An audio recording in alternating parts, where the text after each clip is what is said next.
All right, y'all, let's get back into the groove. Before I start off, I'd like to say, please excuse my horrible orator skills. I'm not an eloquent speaker, not by any means. And also excuse my fan running in the background. I don't know if y'all can hear that. Y'all can probably hear it. But nevertheless, I got it running, man. It's kind of hot today. So I got the fan blowing the cooler brother off. And I need to cool myself off. Not just physically, but emotionally and mentally as well. Because this ditty right here, it is something that I've spoke on many times in my private section of my Patreon, man. But it's going out here in the free section to address my friends and family on Facebook, man. It's high time that I give y'all a show where I'm speaking to y'all about this, because y'all damn sure ain't reading nothing. Y'all damn sure ain't trying to investigate, practice any sort of deductive reasoning at all. So maybe if I sit down and I holler at y'all and speak to y'all, maybe y'all understand what I'm saying, man. And actually, this is like my third time trying to do this. I've actually scrapped, 2 previous times trying to do this, because I came off just a little too combative, man. And I get like that when cats try and pigeonhole me and put me in frame me in a certain light. Especially if you know me and you know my history, man. And then you come off trying to tell me who I am and what I'm about and why would I do that and why would I align myself with this. And I'm just like, wow, man. Like, zero deductive reasoning. Period. Lacking the ability to cross the T's and dot the I's. And I have to sit here and explain this to you like I'm a teacher and you in 2nd grade, man. So here we go again. So see, here I go. Here I go being insulting. And believe me, man, I don't want to be insulting, man, but you can't fix stupid. You can't fix stupid. Okay, this what the ditty is about, man. It is all about politics. For those that know me, before I start that, understand that Big Mike is always 10 years ahead of the curve, man, when it comes to societal issues, man, when it comes to politics. I can read the tea leaves, bruh. I can see what's going on and what's going down and deduce what's going to happen 5 to 10 years ahead of the curve, man. I've done this many a time, man. So people are perplexed about why I support Donald Trump. Especially if you know my past, if you know my affiliation, or how I used to be affiliated with the Nation of Islam, how I used to be affiliated with the Nubian Islamic Hebrew Mission, the Ansarullah 5% Nation, me being knee-deep in occult knowledge, reading the works of Aleister Crowley, Golden Dawn, Madam H.P. Blavatsky. It would appear and it would seem that I'm kind of bright. Eyes be smart. That's what you would think if you was to look at the things that I've delved into, man, and the things that interest me. And here I am, supposedly supporting a racist. You would think that there's just no way that I would be supporting a racist. Because only an idiot would do that, right? Right? Well, just quite possibly, just maybe, y'all the ones that got things twisted, and it ain't me. Me being a prolific researcher, I came to this stunning conclusion that guess what? Donald Trump is not a racist. And if he is a racist, who cares? Why? Because he's got a job to do. And if he's a racist and he's doing a good job being the president, even though he has racist proclivities, but he's getting an A or an A plus, maybe even a B minus on what he's doing politically. Well, just maybe I can let that ride. Just maybe. First of all, understand this, man. Big Mike is not a Republican. I am not a Democrat.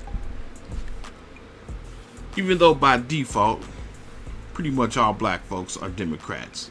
So yeah, in the past I did vote Democrat, but that was because the Democratic Party at one point in time did align with my worldview. Not so much anymore. The Democratic Party have become extreme leftist and they've become Marxist.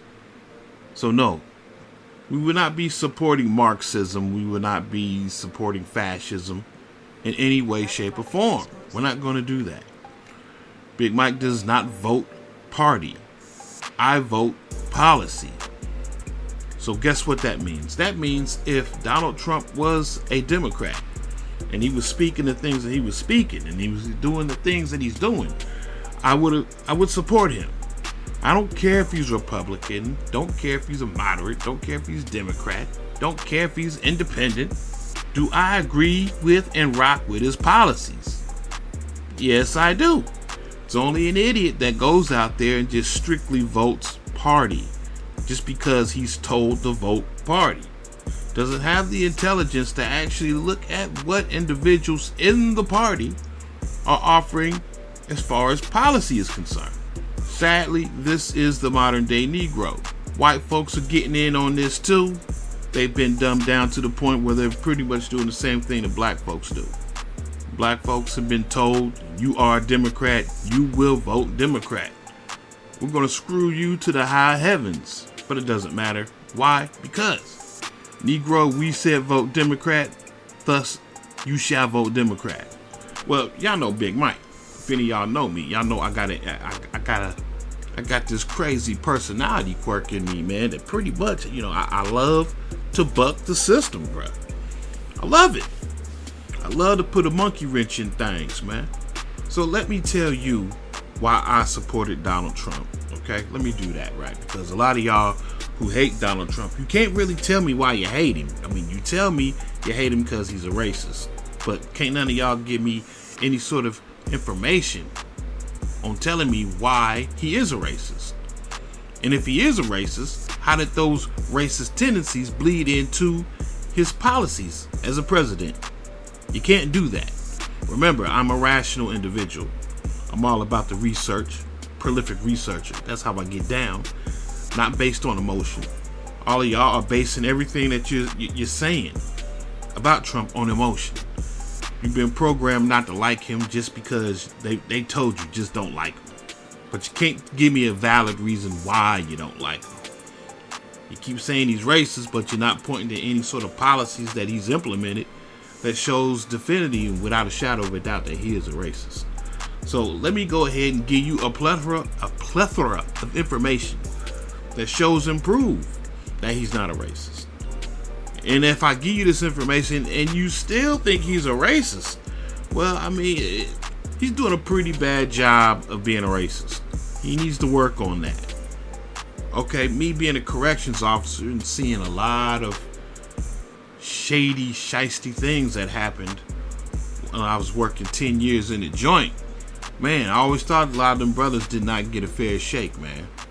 So here comes Trump signing the First Step Act, which would shorten the length of incarceration of brothers in prisons. Especially, I believe, nonviolent offenders. Majority of these brothers was locked up in the 94 crime bill, which your boy Biden put in action. Yep, your boy Biden locked your brothers up, your cousins up, your uncles up, and your daddies up. Y'all ain't blinking an eye. Nope. Where are the pleas of racism when it comes to this dude? But yeah, man, I thought that was righteous, man. I thought, oh, wow, Trump is actually giving brothers a fair shake. Oh, okay. But I wasn't completely on board yet because, remember, I'm not Republican and I'm not Democrat. And I don't trust neither one of them. I totally understand that, hey, it's pretty much a dog and pony show, man. There's really only one political party, and that is the elites. But, man, here comes an individual who seems to, rock with the little man. I'm like, but I ain't sold yet. I'm not sold yet. So then he comes out and says, hey, look, I'm going to slide HBCUs billions of dollars, man. I'm going to help black folks get a better education when it comes to the college level, man. The college game. Like, dang. Yeah, he increased that funding a lot. I can't remember if Barack Obama even signed any of that into existence. And if he did, it wasn't nowhere near what Trump offered and was putting into the program. But I was like, wow, man, giving historically black colleges billions of dollars. I'm like, that's cool. That's mighty racist of them. Okay, all right, okay. Then we gotta look at what happened as far as the economy was concerned, man. I'm like, wow, man, look at these gas prices. Gas prices is like between $1.50 and $2 a gallon. I'm like, that's all right. I can get with that. Yeah. Then the taxes was low. For the first time in 15, 20 years, I actually got a tax return. I actually got money back from the government. Me being an entrepreneur and all. I'm like, wow. Trump made it so that I can get some money back from the government with low taxes. Yeah, and then I seen all these jobs popping up in the inner city, man. Brothers was getting jobs, sisters was getting jobs. I'm like, what? And then I heard that, hey, the black unemployment rate is the lowest it's been in like 40 years or something to that effect. There's a lot of debate that goes on with that. You know, a lot of people say, that was because Barack Obama, when he was going out of office, the employment rate was actually ticking up when he was leaving. But I know better than that. Like, I seen what was going down when Barack was in office, and I seen what was going down when Trump was in office, man. Apples and oranges, man. Prosperity was on fleek when Trump was in office. But yet still, every day on the news, Trump bad, Trump bad, Trump bad, Trump bad, Trump bad. I'm like, but I'm not seeing that. I'm like, nah, I don't see that, man. And me being a Desert Storm veteran, and this was like really mind blowing to me. Trump was basically stating that, hey man, we are overseas just causing too much ruckus, man. All this needless warring that's going on. I'm like, nah, we gonna bring the boys home. We're gonna stop having needless wars for old, rich, white men so they can test out their new missiles and bombs, and so that we can go overseas and put everybody's natural resources under our thumb and under our control. Our young men don't need to be involved in that. We're bringing them home. We're going to leave a little bit over in Afghanistan, but, we're not going to start up nothing new. Not going to do it. I was like, wow. This is blowing my mind. That meant a lot to me. Me being an ex-veteran. Or an ex-veteran. You never cease to be an ex-veteran. Excuse me. Me being a veteran. I'm like, wow, man. I mean, that really meant a lot, because, the horror that you experience being deployed overseas, deployed in a war you ain't got nothing to do with, man. Just old, rich, white men, just playing games. You just pawns in the game, Jack. But here is one old, rich, white man that seemed to have a heart. He was like, look, we ain't going to war unless we really got to, man. We not doing this, man. I'm pulling the plug on it. I'm bringing them home. So, yeah, man, he was giving brothers a shake, in the penal system, man. He was giving brothers a break when it came to the military, and being deployed and being dropped off in the war zones needlessly, man. He pulled the plug on that. Brothers and sisters was eating. Taxes was low. Jobs was abundant. Gas was low.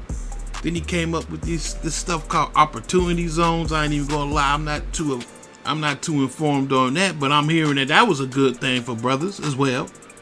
If you was an entrepreneur and you wanted to get some things off the ground and was not able to actually get your own business off the ground due to the fact that you felt that you couldn't get the proper funding or backing by lending institutions.